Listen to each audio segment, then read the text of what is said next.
ঠাকুরের পুজো একটু করে দিলাম। ঠাকুরকে সকালবেলায় ফুল জল না দিলে একটু ভালো লাগে না, তাই তাড়াতাড়ি দিয়ে দিলাম। কেন কি প্রচণ্ড রোদ গরম আর বেলাও হয়ে গেছে। আর প্রচণ্ড গরমের জন্য আমি এই সানস্ক্রিন লোশনটা একটু লাগিয়ে নিলাম। কেন এটা খুব ভালোই কাজ করছে, আমার মেয়ে আমাকে পাঠিয়েছিল, তাই একটু লাগিয়ে নিলাম। এবার একটুখানি চা খাবো। চা বিস্কুট খেয়ে দেখুন আমি এখন নিমকি বেলতে বসবো। কেন কি বেশ কিছু নিমকির অর্ডার আছে। নিমকির ময়দা মেখে রাখা হয়েছে। আপনাদের দাদা বেলতে বসেছিল, কিন্তু আমিই বেলি, ও বাড়িতে থাকলে ছেঁকে দেয়। কেন এত নিমকি আর একার পক্ষে সম্ভব নয় করা। নিমকিটা হয়ে গেলে পর আজকে জলখাবার বানাবো, তাই এখন নিমকিটা বেলে নিই। স্নান টান সেরে একটু পুজো করে চলে এলাম। এবার আমি নিমকি বেলতে বসেছি, কেন অনেকটাই নিমকির অর্ডার আছে, বিকেলবেলায় দিতে হবে। তাই আজকে আগে নিমকি হবে, তারপরে জলখাবার বানাবো।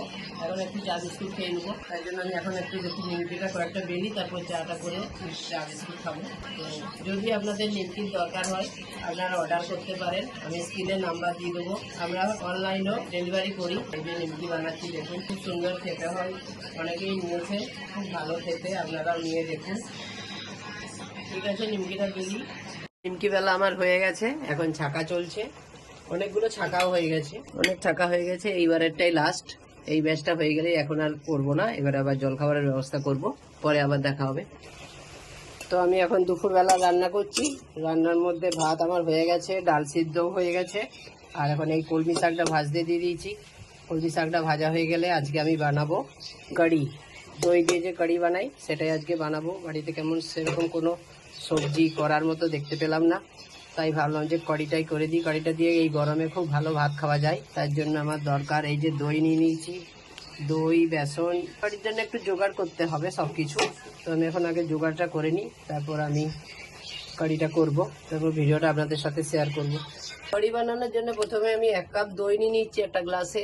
তারপর তার সাথে আরও খানিকটা জল মিশিয়ে পরিমাণ মতো নুন, হাফ চামচেরও একটু কম হলুদ দিয়ে ভালো করে ঘেটে নিলাম। তারপর কড়াই একটুখানি তেল দিয়ে কয়েকটা মেথি দিয়ে দিলাম। কয়েকটা মেথি দিয়ে ওই দইয়ের ঘোলাটা ঢেলে দিলাম। তার সাথে 1 চামচ বেসন গুলে দইয়ের সাথে মিশিয়ে দিয়েছি। এরপর এটা আস্তে আস্তে ফুটতে থাকবে। একটুখানি হলুদ দিয়ে দিয়েছি, ফুটে যাবে। তারপর আমি দেবো ধনে জিরা গুঁড়ো, দেবো গরম মশলা, আর এরকম এটা নাড়তে হবে, নাহলে যদি ফেটে যায়। অনেক সময় দেখেছি আমি ফেটে যেতে, দইটা তো ফেটে যায়, সেই জন্য আমি এই ডাবুটাই করে বারে বারে নাড়তে থাকবো, কিচ্ছু হবে না। তাহলে অনেকটাই জল দিয়েছি, কারণ কি এটা কাঁচা বেসনটা গুলে দিয়েছি, এই বেসনটাও এর সাথে সাথে সেদ্ধ হয়ে যাবে আর কি, কাঁচা থাকবে না, সেই জন্য জলটা একটু বেশি দিতে হয়। এবার আমি বেসনের পকোড়ি বানাবো, তার জন্য রেডি করে নিচ্ছি।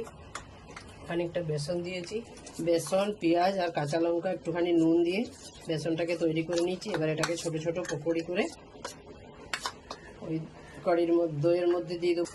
এইভাবে আমি কারিটা বানাবো, এটা একটু ফুটতে হবে।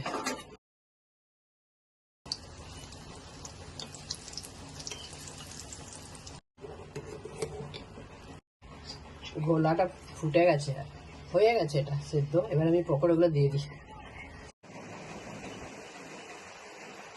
রান্না হয়ে গেছে,